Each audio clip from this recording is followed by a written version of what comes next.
रानी कुआं जो कभी नहीं सूखता है। रानी कुआं से कैसे स्वर्ण रेखा नदी बन जाती है। रानी कुआं से पांचों पांडवों का क्या संबंध है। स्वर्ण रेखा नदी यहाँ से कैसे उत्पन्न हुई, अगर इस कुएं की गहराई कितनी है। और आज हम इसी सब चीज़ पे चर्चा करेंगे और इसके विषय में जानने की कोशिश करेंगे कि आखिर इसका रहस्य क्या है। 5000 साल पुरानी एक कुआं जो कभी नहीं सूखता है।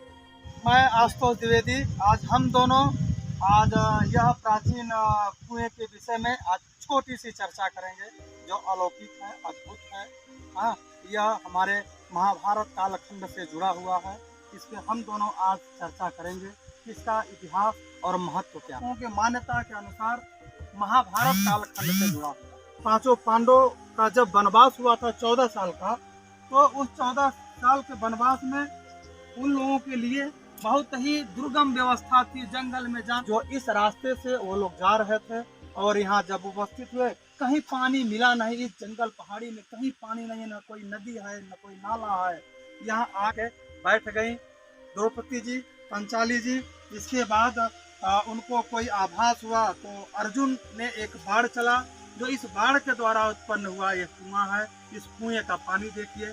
हाँ, इस पानी जब निकला, यह पानी क्या नाम है पीने के लिए पांचों पांडव पिए और माता जी ने पिया। पी करके इस पानी को, इस कुएं को आशीर्वाद दिया कि हे जैसे मेरी प्यास बुझ रही है, वैसे आम जनमानस की प्यास हो और थकान सबकी दूर हो जा। यह प्राचीन सभ्यता है, यह प्राचीन कहावत है कि इस पानी को पीने से, इस पानी को स्नान करने से सारा रोग सब खत्म हो जाता है। इसके बाद पांचों पांडवों ने यहाँ से आगे बढ़ा। आगे बढ़ने के बाद इसका दो नाम दिया गया। एक स्वर्ण रेखा नदी का उद्गम हुआ यहाँ से, दूसरा रानी का कुआं, क्योंकि वो रानी थी, महारानी थी। जंगल में उनको वनवास हुआ था, इसीलिए इस रानी के कुएं का महत्व उनको दर्जा दिया गया। और इसकी इतनी गहराई है कि अथाह गहराई है, कोई इसका आकलन ही नहीं कर सकता। आकलन ही नहीं है कि कितनी गहराई है।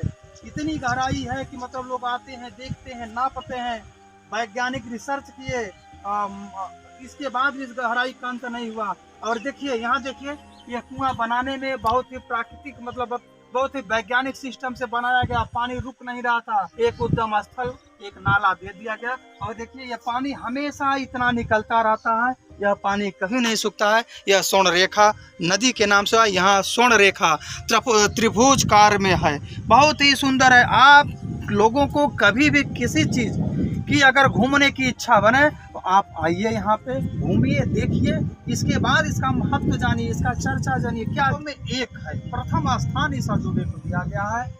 और यहाँ पे भगवान भोलेनाथ का मंदिर है। आगे वहाँ पे मंदिर पे क्या नाम है, उन्होंने दर्शन किया पांचों पांडव, मंदिर का स्थापना किया शिवलिंग का। वहाँ पूजा पाठ करने के बाद, इसके बाद वो लोग अपने कर्तव्य स्थान पे निकल गए। आगे गए, कहाँ गए, उनका रास्ता था, वनवास था। उस वनवास काल को काटते काटते आगे। ऐसी अद्भुत अलौकिक चीज देखने को भी नहीं मिलती है कभी भी, लेकिन आज हम लोगों के बीच में है। सबका पतन होता चला जा रहा है, सब लुप्त होता चला जा रहा है। लेकिन यह कुआं एक ऐसा कुआं है जिसका न लुप्त है न कुछ भी है, प्राकृतिक सौंदर्य से भरा हुआ है। चारों तरफ पहाड़ियों के बीच में है और स्वर्ण रेखा, चतुर्भुज स्वर्ण रेखा के बीच में है। हाँ, और पांचों पांडवों के नाम से गाँव भी है। पांचों पांडव एक ऊपर पहाड़ पे है ना, जहाँ उन लोगों ने रात में, ये है ना, ये पांचों पांडव का जो मंदिर है, यहाँ रात भर इन लोगों ने रुका था। यहाँ पे रुकने के बाद, इसके बाद यहाँ से कहीं आगे बढ़े वो लोग हरिद्वार। आगे तुम भी कुछ बताओ कुआं के बारे में। और दोस्तों, जैसे कि मैं बता दूं एक रोचक इतिहास जो आप शायद यहाँ पे कोई यूट्यूबर नहीं पहुँच चुका है। मैं आपको बता दूं कि ये जो पानी निकलती है, कैमरामैन से मैं बोलूँगा थोड़ा आगे पीछे, पानी निकल रहा है, ये धीरे धीरे आगे जाके एक विशाल नदी का रूप पकड़ लेता है। नदी के आगे जा करके एक धुरवा डैम इसी नदी पे बना है, जो कि रांची का बहुत ही बड़ा डैम है और रांची को पूरे पानी का सप्लाई। कुछ कालखंड में ऐसा एक कालखंड आया जो कि राजा महाराजा इधर वनवासी से, ये आदिवासी बेल्ट है हरिद्वार। आदिवासियों के पहले क्या था, तो मोटा मोटा काड़ा, सोने का काड़ा, चांदी का। पहले सोने का महत्व उतना दर्जा नहीं दिया जाता था, तो वो सोना जो रहता था तो विदेशी आक्रमण किए उन लोगों के ऊपर, तो वो लोग क्या किए कि आकर के इसी कुआं, कहीं कोई देखा नहीं, सबसे महत्व और प्राचीन था, इसी कुएं में लोग डाल दिए। यानी कि आप कहना चाहते हैं कि उपद्रवियों द्वारा जब इन लोगों पे हमला हुआ, हाँ, तो अपनी जेवरात को हाँ, दुश्मनों का हाथ न लगे, न जितने लगे, भी सोना चांदी जेवरात थे उन्होंने लाके इस कुएं में डाल दिया। हाँ। तो क्या मैं ये सोच सकता हूँ कि इसी कारण की रानी कुआं और स्वर्ण रेखा स्वर्ण रेखा, हाँ, स्वर्ण रेखा रानी से जुड़ा हुआ जो महत्व आता है, रानी क्या चीज है, तो रानी जी से जुड़ा हुआ रानी का कुआं और कुआं, स्वर्ण रेखा कुआं। हाँ, स्वर्ण रेखा कभी जब क्या होता था कि जैसे ये व्यवस्था नहीं थी, तो कोई आता था यहाँ पे काम करने नहाने, तो कभी जो पतला सोना चांदी रहता था वो पानी में तर के ऊपर आ जाता था, तो लोग पाना चालू कर दिए। हाँ, तो जब धीरे धीरे विख्यात होना हुआ तो स्वर्ण रेखा कुआं हो गया, रानी का स्वर्ण रेखा कुआं, रानी का स्वर्ण रेखा, यह चर्चा बहुत जोर शोर से आने लगा। यहाँ से देश विदेश के लोग आते हैं, रिसर्च करते हैं, इसकी गहराई नापते हैं, अथाह गहराई है, कोई इस कुएं का गहराई। और एक चीज और बता दें तुमको हरिद्वार, हाँ, ये कुआं का जो पानी है ना बाबू, पानी दिखाइए, लेवल का पानी दिखाइए, पानी दिखाइए। ये पानी जो है ना, गर्मी हो, जाड़ा हो, बरसात हो, सबसे बड़ी महत्व ये है, जाड़ा भी हो, बरसात कितनों बरसात हो, यहाँ का जो पानी ये निकल रहा है, यही पानी का धारा है निकलने का, यही निकलता। बाढ़ भले ऊपर से आ जाए, हाँ, लेकिन इसके ऊपर का जो ये अंदर का पानी जा रहा, इसका स्रोत नहीं है। चाहे गर्मी कितनों अकाल हो जाए, इधर अकाल पड़ जाता है, पानी नहीं होता है, सारे लोग यहीं से पानी आते हैं, यानी नहाते हैं, ले जाते हैं।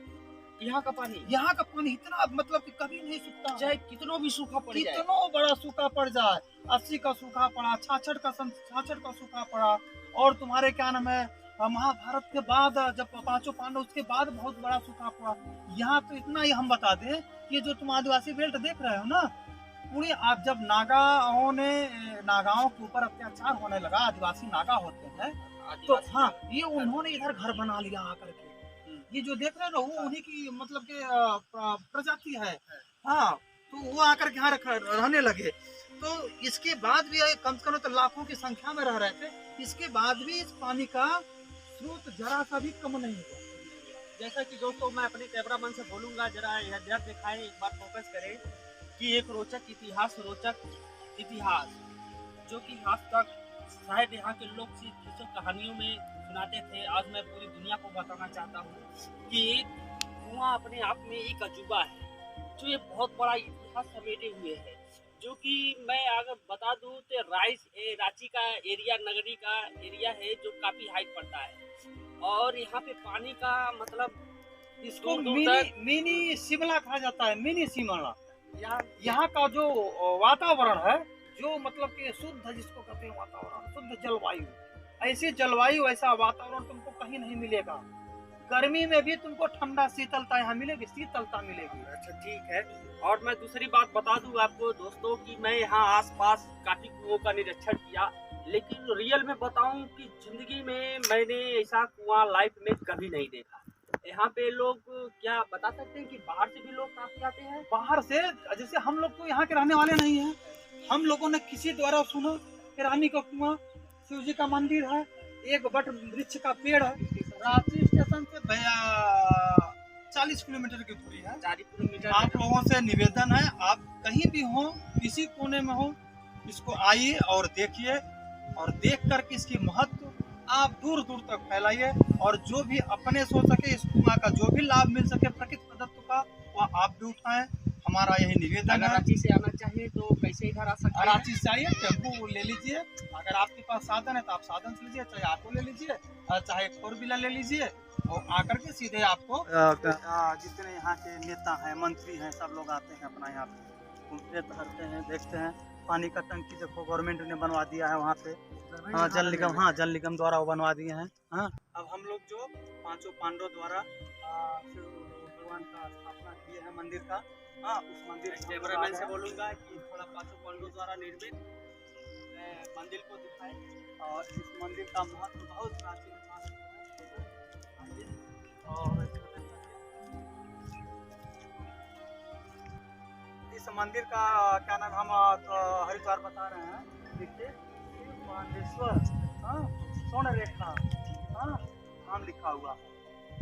यानी कि धाम मतलब वो लोग यहाँ आए थे, भगवान यहाँ रुके थे, रुक करके मंदिर मंदिर का पूजा शिलान्यास किए। शिलान्यास भगवान का क्या नाम है स्थापना किए। हाँ, शिव का। कि आपसे दोस्तों मैं बता दूं, ये पांचों पांडव लगभग आज से कई हजार पहले की बात है, क्योंकि आज भी ये सब चीजें हैं जो कि लोग मानते नहीं हैं, लेकिन आप देख सकते हैं। यहाँ पे आइए, आगे से आइए, आगे से आकर के दिखाइए। और मैं आपको बता दूं, झारखंड सरकार पर्यटक स्थल घोषित करती है। झारखंड सरकार पर्यटन स्थल, यहाँ पे काफी लोग भी आते हैं और आते जाते हैं, जैसा कि आप लोग देख सकते हैं। काफी अच्छा बढ़िया सुनहरा, और ये यहाँ पूरा मैदान जो यहाँ पे मकर संक्रांति के दिन भव्य मेला लगता है।